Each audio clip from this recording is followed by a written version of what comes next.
प्रिय मित्रों, आज का यह सत्संग आप सबको अंत तक अवश्य सुनना चाहिए, क्योंकि यह सत्संग मानवता के हित के लिए, मनुष्य के हित के लिए है और इसी में इस राष्ट्र का हित भी छुपा हुआ है। क्योंकि मित्रों, यह दास का एकमात्र प्रयास और पुरुषार्थ है कि आपका जीवन सुंदर बने, अच्छा बने और स्वर्ग रूपी वातावरण आप अपने इसी जीवन में आपको देखने का मौका मिले। प्रिय मित्रों, आप सभी विज्ञ जो लोग हैं, हम जानते हैं आप सभी बहुत बुद्धिमान हैं और आज बुद्धि ही सारे विनाश का जड़ है ना। और आप कह रहे हो ऐसा क्यों कह रहा हूं? आज समाज में जितनी भी विडंबना पैदा की गई है वे किसी सामान्य व्यक्ति के द्वारा पैदा की हुई नहीं। इस सारी विडंबनाओं के मूल में अपने को बुद्धिमान कहे जाने वाले लोग ही सारी धरती को नरक बना के रख रखा है। आज आप यह बात मित्रों, मन में बहुत रोष भी है, क्रोध भी है और यह बात जो मैं कह रहा हूं यह पूरे विश्व मानवता के परिप्रेक्ष्य में कह रहा हूं मित्रों, विश्व मानवता के परिप्रेक्ष्य में, है ना। और यह पूरी विश्व मानवता के परिप्रेक्ष्य में कि इस धरती को नरक उन्हीं लोगों ने बनाया है जो इस धरती पे अपना साम्राज्य स्थापित करना चाहते हैं। मित्रों, यह जो बात हम कर रहे हैं, इस बात का एकमात्र संदर्भ है, वह संदर्भ है मानवता।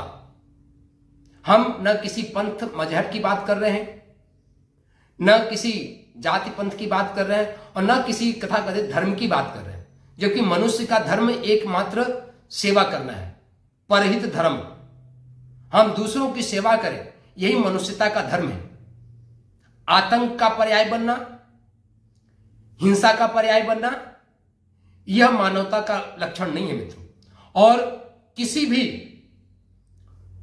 पंथ में, किसी भी संप्रदाय में और कहीं भी मज और मजहब में हमको हिंसा नहीं सिखाया जाता है।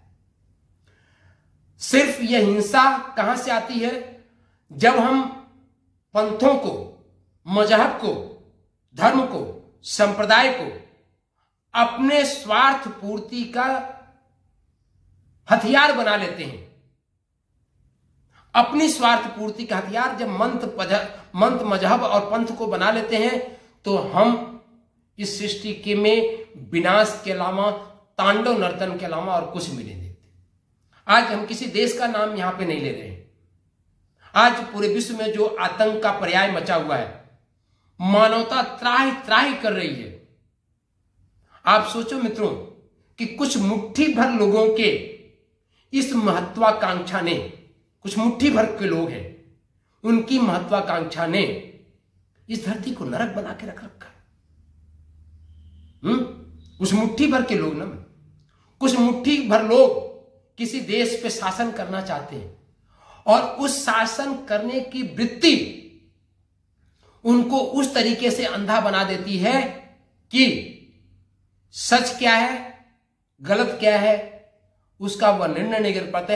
अपने स्वार्थों के आधार पे सच और गलत का निर्णय कर पाते। मित्रों, मजबूरी में नाम लेना पड़ रहा है। आज पूरे देश की विश्व जो व्यवस्था है बदल रही है और मित्रों, इसी विश्व की व्यवस्था को बदलने के लिए यह मिट्टी भी प्रयासरत है और पुरुषार्थरत है।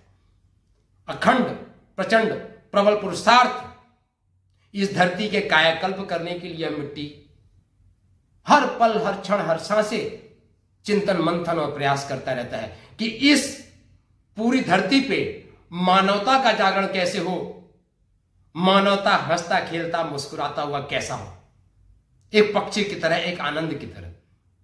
और वह मित्रों, इस हृदय की पीड़ा को यदि आप इस वीडियो के माध्यम से समझ सकते हैं और इस मिट्टी से यदि आप जुड़ते हैं तो आज की यह वाणी हमारी सार्थक हो। आज की इस वाणी की सार्थकता यही है कि आप इस हृदय में पनप रहे पीड़ा को समझ सकें और यह हृदय परमात्मा के आनंद से कितना उल्लसित है, यदि इस आनंद को भी महसूस कर सके तो आपका जीवन धन्य हो जाएगा। मित्रों, यह वाणी सिर्फ इसलिए मुखरित हो रही है कि इस वाणी का एकमात्र संकल्प है, उठो धरा के वीर सपूतों, धरती स्वर्ग बनाना है। यह जीवन चाहता है, यह मिट्टी चाहता है कि आप सबके जीवन में स्वर्ग रूपी वातावरण आए। स्वर्ग रूपी वातावरण था कि जो इच्छा करिहो मन माही, प्रभु प्रताप कछु दुर्लभ नहीं। अर्थात आपके मन में जो भी जिज्ञासा पैदा हो, जो भी इच्छा पैदा हो, उसकी पूर्ति हो, यही स्वर्ग की परिभाषा सभी शास्त्रों में दिया हुआ है। हमारे गीता में भी दिया हुआ है, हमारे रामचरितमानस में भी दिया हुआ है, यही परिभाषा कुरान की भी है और यही परिभाषा बाइबल की है। स्वर्ग की परिभाषा बाइबल, कुरान और रामचरितमानस, गीता, सभी वेदों में एक ही परिभाषा है कि जब हम स्वर्ग में रहते हैं तो जो भी इच्छा करते हैं वो इस इच्छा की पूर्ति होती। वहां पे सिर्फ सुख है, दुख का तो नामो निशान वहां पे नहीं है। यही परिभाषा स्वर्ग की, जन्नत की, हेवन की सभी शास्त्रों में दे रखा है। और यह वाणी सिर्फ इसलिए मुखरित है, इसलिए मैं जो निवेदन कर रहा हूं कि आपके जीवन में स्वर्ग आए, आप स्वार्थों से अलग हो और जिंदगी का आनंद लें। स्वार्थ मित्रों कभी भी आपको सुखी तो दे सकता है, थोड़े देर के लिए आपका नाम यश इस धरती पे हो सकता है, पर उस नाम यश का इस धरती पे कोई मतलब नहीं निकलता मित्रों। हुए नामवर बेनिशान, कैसे कैसे ये जमी खा गई आसमां कैसे कैसे। नहीं, कितने लोग, करोड़ों लोग इस धरती पे आए, उन्होंने क्रियाकलाप, उठा मार काट सब कुछ किया और अंत में इस धरती से चले गए। हुए नामवर बेनिशान कैसे कैसे, ये जमी खा गई आसमां कैसे कैसे। एक से एक पराक्रमी योद्धा इस धरती पे आए मित्रों, चले गए। आप किसी को जानते हो? कुछ मुट्ठी भर चंद लोगों के नाम को हम जानते हैं, चंद लोगों के नाम को ही आप जानते हो। 1000, 1200, 2000, 3000, 4000 लोगों के नाम को जानते हो। इससे ज्यादा नाम को जानते हो तो 4000 लोगों के नाम को, हम तो लगता है आप 100-200 लोगों के नाम के ज्यादा नहीं जानते।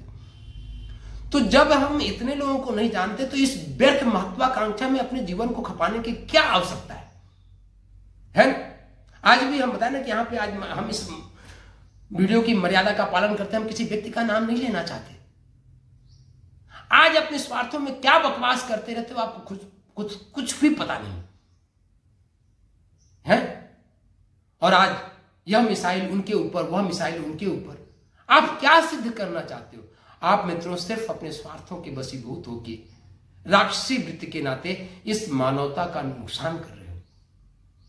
हम सभी विश्व के राष्ट्राध्यक्षों से, अपने इस भारत राष्ट्र भूमि के सनातन संस्कृत भूमि से जो लोग राजनीति कर रहे हैं, आज जो राजनीति कर रहे हैं उनके लिए राजनीति ही सर्वोपरि हो गई है।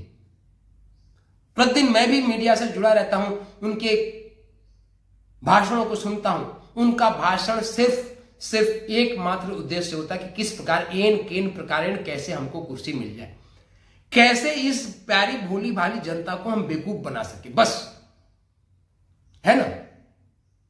एक भी अभी वर्तमान के इस परिप्रेक्ष्य में एक भी राजनेता ऐसा नहीं है, एक भी राजनेता जिनको कि हम जानते हैं, जिनका कि अभी नाम है, वह सिर्फ निस्वार्थ भाव से मानवता की सेवा करने के लिए इस सत्ता का सदुपयोग कर रहे हो, ऐसा आज एक भी राजनेता इस धरती पे नहीं है। इस धरती का सबसे बड़ा दुर्भाग्य यही है ना। और आश्चर्य भी होता है, दुख भी होता है, तकलीफ भी होता है कि वह लोग जो इस भारतीय सनातन संस्कृति, इस राष्ट्र के, महान राष्ट्र की सबसे उच्चतम कुर्सी तक, गद्दी तक पहुंचना चाहते हैं, वह इस राष्ट्र की संस्कृति क्या है, इस राष्ट्र की प्रवृत्ति क्या रही है, इस राष्ट्र की परंपरा क्या रही है, वे यही नहीं जानते हैं। यह सुन के और ज्यादा दुख और तकलीफ होता है। बस वह एक विचारधारा, कौन सी विचारधारा, जिस विचारधारा को उनको कुछ भी खुद भी नहीं पता कि वो किस विचारधारा को ले चल रहे हैं। बस वह विचारधारा जिस प्रकार से एन के प्रकार हमको कुर्सी मिल जाए, हम उस कुर्सी पे जाके बैठ जाए, बस यही क्रियाकलाप उठापटक में लगे और इसी के दिन भर बोलते भी जा रहे हैं।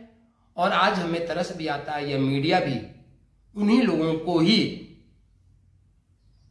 आगे प्रोजेक्ट करती रहती है जो ऊट पटांग उलूल लुलूल निरर्थक क्रियाकलाप को समाज में प्रवाहित कर रहे हैं। उस क्रियाकलाप को दिखाते ही नहीं जो इस जीवन में, इस संसार में एक महापरिवर्तन ला सकता है। मित्रों, आपको विश्वास दिलाता हूं, प्रकृति की इन सारी शक्तियों ने इस मिट्टी को वह पुरुषार्थ, वह शक्ति, वह सामर्थ्य दी है कि यह मिट्टी का अनुगमन यह संसार करता है तो निस्वार्थ भाव से इस पूरी धरती पे मानवता का पुनः उदय होगा, पुनः मानवता जागृत होगी। यही प्रयास, यही पुरुषार्थ इस मिट्टी के द्वारा हर पल हर क्षण बना हुआ है। तो मित्रों, आप सभी हमारी भावनाओं को समझ रहे होंगे और आप सबके मंगलमय जीवन के लिए इस दास मित्र श्री अकिंचन श्री मित्र श्री ने 49 प्रकार के ध्यानों का सृजन किया हुआ है। आप इन ध्यानों को सुने। 3 प्रकार के ध्यान, अद्भुत चिदाकाश, अद्भुत आनंदाकाश और अद्भुत अनंताकाश, तो इसी YouTube चैनल पे है। आप YouTube के प्ले लिस्ट पे जाएं, ओम गोवा मेडिटेशन, अमेजिंग मेडिटेशन के नाम से कई सीरीज है, आप जाकर उस मेडिटेशन को करें और अपने जीवन को धन्य, सफल, सुफल और सार्थक बनाएं। तो उठो धरा के वीर सपूतों, धरती स्वर्ग बनाना है। उठो धरा के वीर सपूतों, धरती स्वर्ग बनाना है।